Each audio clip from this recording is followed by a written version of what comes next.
Mesdames et Messieurs, je passe la parole à la secrétaire générale de l'Organisation internationale de la francophonie, Madame Michaëlle Jeanne. Je vous remercie infiniment, Monsieur le ministre.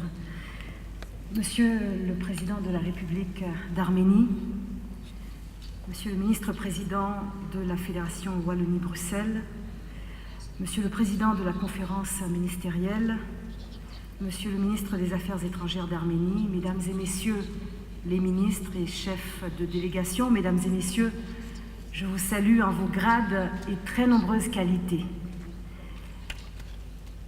Monsieur le Président, il est des lieux chargés de symboles, des lieux où bat plus fort le pouls de l'histoire, des lieux où la mémoire garde enchâssées les souffrances endurées.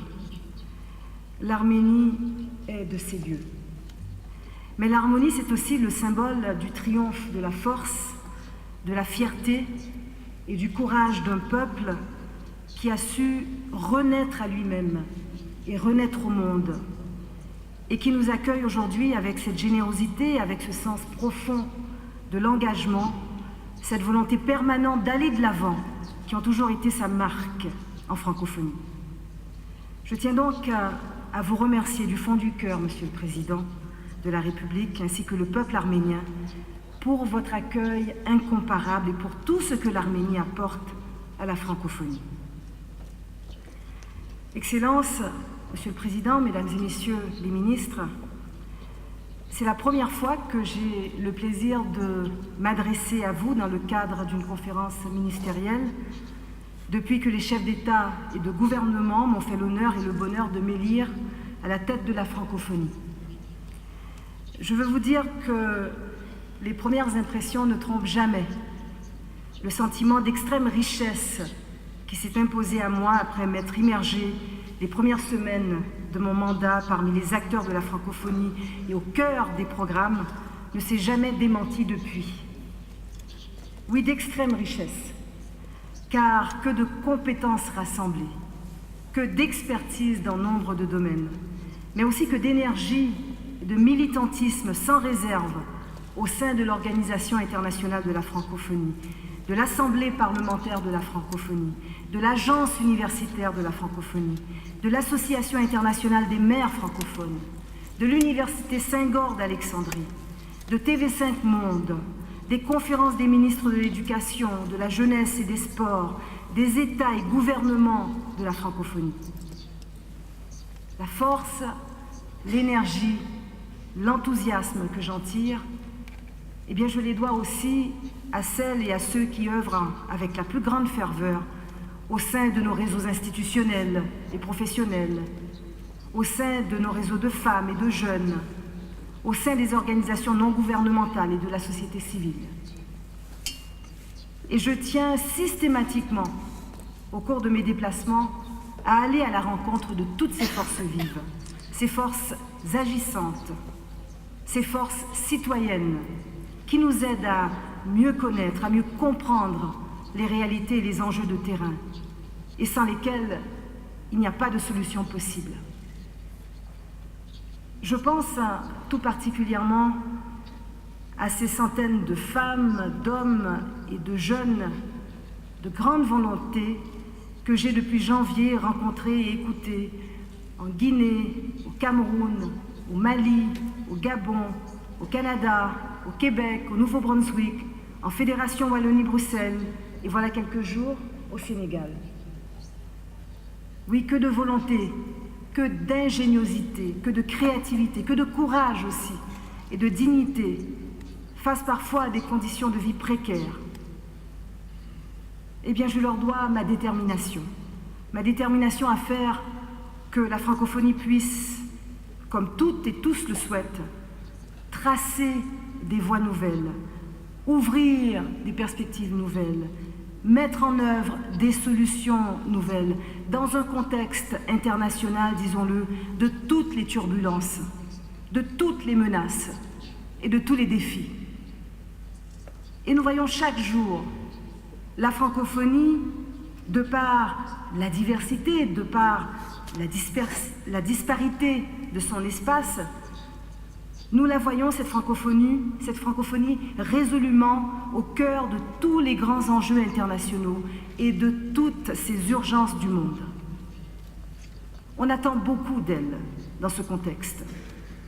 Non seulement qu'elle pousse plus loin encore la solidarité, qu'elle rassemble et qu'elle fédère plus que jamais et mieux que jamais ces différents acteurs, mais qu'elle aille aussi à la rencontre de nouveaux partenaires, notamment privés, et à la recherche de nouveaux financements innovants, qu'elle s'affirme de manière toujours plus évidente comme ce partenaire incontournable de l'Organisation universelle, l'ONU, et des autres grandes organisations internationales ou régionales. Cette diplomatie active, proactive, hyperactive, diraient même mes collaborateurs, cette diplomatie guidée par la nécessité de mettre en œuvre des stratégies multipartenariales m'a conduite à avoir plusieurs entretiens de travail avec le secrétaire général des Nations Unies, les présidents de l'Assemblée générale et du Conseil de sécurité, nos partenaires hauts responsables des agences onusiennes ou d'institutions internationales, mais aussi à mobiliser toujours autour de nos actions les représentants du monde de l'entreprise et du secteur privé, comme ce fut le cas lors de la conférence de Montréal ou du 4e Forum New York-Africa à Libreville. On attend de la francophonie aussi qu'elle parle d'une même voix, d'une voix forte, qu'elle soit un véritable groupe de pression et qu'elle fasse entendre un plaidoyer vigoureux fondé sur les valeurs et les principes que nous avons en partage dans les enceintes où s'élaborent et se prennent les grandes décisions qui engagent l'avenir de la planète tout entière. Eh bien, ce plaidoyer, j'ai voulu m'y associer directement en participant à toutes les concertations ministérielles francophones organisées en marge des grands rendez-vous internationaux et en délivrant le message de la francophonie. En mars à New York, à l'Assemblée générale des Nations Unies, 20 ans après la conférence de Beijing sur les femmes. En mai à Incheon, lors du Forum mondial de l'éducation. En juillet à Addis Abeba, à l'occasion de la conférence internationale sur le financement du développement. En septembre, à Berlin, à l'invitation de la chancelière Angela Merkel pour un dialogue des femmes préparatoire à la conférence du G7. Et voilà quelques jours, une nouvelle fois encore, aux Nations Unies, à l'occasion du sommet spécial sur les développements durables pour l'après-2015 et de la 70e Assemblée générale.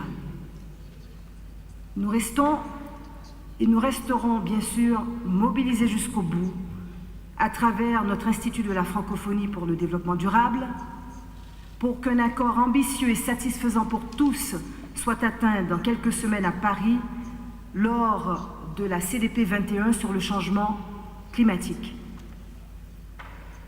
Excellences, Mesdames, Messieurs, chers amis, si les urgences du monde sont celles de la francophonie, les urgences de la francophonie sont aussi celles du monde. Il n'y a plus de défis locaux, de tragédies locales, de menaces locales. À nous donc de sensibiliser, de mobiliser sans relâche la communauté internationale, comme nous l'avons fait au moment où la pandémie Ebola battait son plein en Guinée et dans les pays avoisinants, comme nous le faisons aujourd'hui pour que soit appuyée et renforcée la force multinationale mixte constituée par le Niger, le Cameroun, le Tchad, le Bénin et le Nigeria pour combattre Boko Haram. À nous de faire en sorte que le dossier brûlant des flux migratoires soit appréhendé dans toutes ces manifestations. Réfugiés politiques, migrants économiques, personnes déplacées ou déportées, et dans toutes ces dimensions, notamment Sud-Sud, parce qu'on n'entend pas assez que les pays du Sud ne sont pas seulement des pays de départ, mais qu'ils sont aussi ô combien des pays d'accueil, avec ce que cela génère de déséquilibres économiques, sociaux, sanitaires dans des contextes déjà fragiles par ailleurs. Et pourtant, Ces pays n'ont pas de politique de quotas et ils mériteraient eux aussi d'être entendus et surtout d'être soutenus comme il se doit. À nous de faire en sorte aussi que l'on veuille bien éradiquer les causes de ces migrations si tragiques, si intolérables, si indignes de notre humanité. À nous d'y remédier au mieux et sans attendre. À nous d'être force d'innovation. Nous, dans la francophonie, savons combien le temps presse et combien il y a urgence. Nous le savons chaque jour. Et me reviennent ces mots du grand écrivain malien Amadou Hampâté-Bâ. Notre siècle est l'un des plus terrifiants. Les sages de tous les temps ont souhaité ne pas être d'une pareille époque, qui est celle durant laquelle le bien n'est pas séduisant, le mal n'est pas repoussant, la vérité n'a pas d'effet, le mensonge n'a point de méfait, le contemporain vit dans la peine et dans l'inquiétude. Alors ce serait une grave erreur de penser que nous avons 15 ans devant nous pour mettre en œuvre les nombreux engagements adoptés par la communauté internationale en cette année 2015, avec pour horizon 2030. Il faut poser des gestes tout de suite. Il faut le faire maintenant. En plus de nos programmes traditionnels, nous devons poser des gestes nouveaux, des gestes forts, qui montrent combien nous sommes déterminés à redonner très vite confiance aux populations les plus vulnérables de nos pays membres. Combien nous sommes déterminés à redonner très vite des raisons d'espérer à la jeunesse. Une jeunesse qui n'a jamais été aussi nombreuse de toute l'histoire de l'humanité. Combien nous sommes déterminés à lui offrir très vite d'autres choix que l'exode du désespoir ou l'embrigadement sous la bannière de mafieux qui se présentent sous le masque de la religion. Comment? Nous savons que cela passe d'abord par l'accès de toutes et de tous à une éducation et une formation de qualité tout au long de la vie. Malgré les progrès accomplis, les résultats ne sont pas encore à la hauteur de l'enjeu. Eh bien, nous en avons tiré toutes les conséquences en créant, il y a quelques jours, l'Institut de la francophonie pour l'éducation et la formation, que j'ai eu l'honneur de lancer il y a 4 jours exactement à Dakar, aux côtés du président de la République du Sénégal, son Excellence M. Macky Sall. Nous savons que cela passe aussi par un accès à des emplois dignes, des emplois porteurs de croissance et créateurs de richesse. Eh bien, nous en avons tiré toutes les conséquences en donnant aux femmes et aux jeunes les moyens d'entreprendre, d'innover, d'être les architectes de leur propre vie. L'une de mes priorités depuis ma prise de fonction a été en effet la mise en place, dans le cadre de notre stratégie économique, d'un programme d'incubateurs et d'accélérateurs d'entreprises et d'industries, PME et PMI. Nous sommes à pied d'œuvre. Nous allons cibler pour commencer le Bénin, le Burkina Faso, le Mali, le Niger, le Sénégal, la République démocratique du Congo, le Gabon, mais aussi l'océan Indien, notamment Madagascar, qui seront de ces têtes de pont, d'où rayonneront au niveau régional pour démultiplier les effets, créer des maillages, ces dispositifs que nous mettons en place. Et ce programme fait appel à notre éthique du partage, à la force de nos solidarités. Et je tiens aujourd'hui à remercier tous les gouvernements qui ont voulu, à travers une contribution financière exceptionnelle, donner toutes ces chances de réussite à ce programme ambitieux. Grâce à eux, nous pouvons susciter l'intérêt des bailleurs internationaux qui nous voient à l'œuvre. Et je salue donc les contributions généreuses du Canada, du Québec, du Niger, du Gabon, du Cameroun et du Sénégal. Je vous encourage d'ailleurs tous à leur emboîter le pas. Montrons notre volonté. À nous enfin d'être exemplaires, car il ne sert à rien de mettre toute notre énergie, toute notre créativité au service des jeunes et des femmes, au service d'un développement humain, économique, durable et solidaire, si perdurent des comportements suicidaires, des comportements qui rejaillissent sur la stabilité, qui rejaillissent sur le bien-être et la sécurité des populations, des comportements qui sapent l'attractivité de certains de nos pays. Je veux parler des prises de pouvoir par la force, des attaques portées à la démocratie, à l'état de droit, aux droits et aux libertés fondamentales que nos textes de référence, notamment la déclaration de Bamako, condamnent très fermement. Ce sont des comportements d'un autre âge. Et la démocratie n'est pas un principe à géométrie variable que l'on peut adopter ou récuser en fonction des circonstances ou des intérêts de chacun. Nous devons donc plus que jamais réaffirmer que l'exemplarité doit être la règle. L'exemplarité comme ligne de conduite, comme ambition, comme idéal. Excellences, Mesdames, Messieurs, chers amis, vous le voyez, la francophonie a beaucoup à apporter. Elle est sur tous les fronts. Sans pour autant nous disperser, nous pouvons puiser dans ce magnifique réservoir d'idées, ce magnifique réservoir de nos expériences réussies, de nos savoir-faire, de nos modèles et de nos ressources à partager.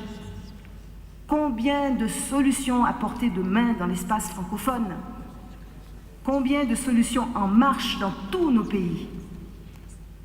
Eh bien, à nous de les faire se rencontrer, à nous d'en faire une force de frappe, d'en faire une force de mobilisation et d'action. Cessons d'être seuls ensemble. À nous d'être vraiment ensemble. Et pour cela, je me battrai. Je vous remercie.